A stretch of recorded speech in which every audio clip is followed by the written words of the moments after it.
Hi అండి, అందరికీ నమస్కారం. Welcome to my YouTube channel. ఈ వీడియోలో మనము ఏపీ ఎన్నికల సిబ్బందికి కావాల్సిన ఫుడ్ మెనూ వచ్చేసిందండి. సో ఒక్కొక్కరికి రోజుకు ఎంత అంటే డైలీ వేస్ షెడ్యూల్ అయితే ఇప్పుడు తెలుసుకుందాం. వీడియో ఎక్కడికైనా స్కిప్ చేయకుండా ఎండ్ వరకు చూసింది, అప్పుడే పూర్తి ఇన్ఫర్మేషన్ అర్థమవుతుంది.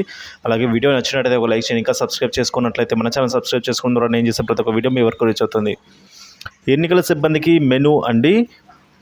ఈ నెల 13వ తేదీన జరగనున్న సాధారణ ఎన్నికలకు సంబంధించి పోలింగ్ విధులకు నియమించిన సిబ్బందికి ఈ నెల 12, 13 తేదీలో ఇవ్వాల్సిన మెనూను ఎన్నికల సంఘం అధికారులు ప్రకటించేశారు. సో 12వ తేదీ సాయంత్రానికి ఎన్నికల సామాగ్రితో సిబ్బంది తమ కేటాయించిన పోలింగ్ కేంద్రాల వద్దకు అయితే చేరుకుంటారండి. సో పోలింగ్ కేంద్రాలు రాగానే వారికి బోండాలు, గారెలు, అల్పాహారం, మజ్జిగ లేదా టీ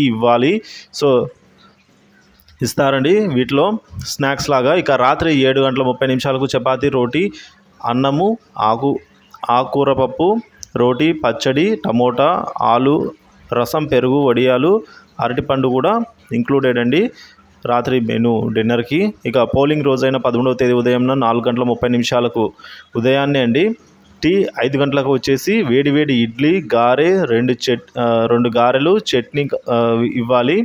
ఇంకా 9 గంటలకు ఫ్రూట్స్, మజ్జిగ లేదా కొబ్బరి నీళ్ళు అయితే తప్పనిసరి ఇవ్వాలి. ఇక 9 గంటలకు సంబంధించి తర్వాత ఫ్రూట్స్, మజ్జిగ లేదా కొబ్బరి నీళ్ళు అయితే 9 గంటలకు ఇచ్చేస్తారు. ఇక 11 గంటలకు plum cake, tea, 12:30 vegetable biryani, పెరుగన్నము, నిమ్మబద్ద అలాంటివి ఏవైనా. ఇక 3 గంటలకు ఉస్మానియా బిస్కెట్, అలాగే టీ లేదా ఫ్రూట్ సలాడ్. 6 గంటలకు బోండా, గారె, అలాగే చట్నీ, టీ, మజ్జిగ వీటిలో కోరుకుంటే అవి ఇస్తారండి. ఇవన్నీ స్థానికంగా తయారు చేయించి ఫ్రెష్గా సరిపడేలా తయారు చేసి వడ్డించాలి. ఒక్కొక్కరికి పోలింగ్ స్టేషన్ పరిధిలో 15 మంది సిబ్బందికి మెనూ ప్రకారం అయితే భోజనం, అల్పాహారం వీటన్ని తప్పనిసరిగా అందించాల్సిన అవసరం అయితే ఉందండి. సో తప్పనిసరిగా అయితే అందిస్తారు. సో అదేవిధంగా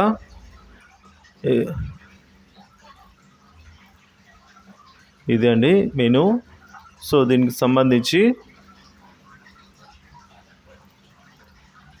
వీడియో నచ్చినట్లయితే లైక్ చేయండి, షేర్ చేయండి. అండ్ వీడియోస్ కోసం మన ఛానల్ సబ్స్క్రైబ్ చేసుకోండి. Thank you for watching this video.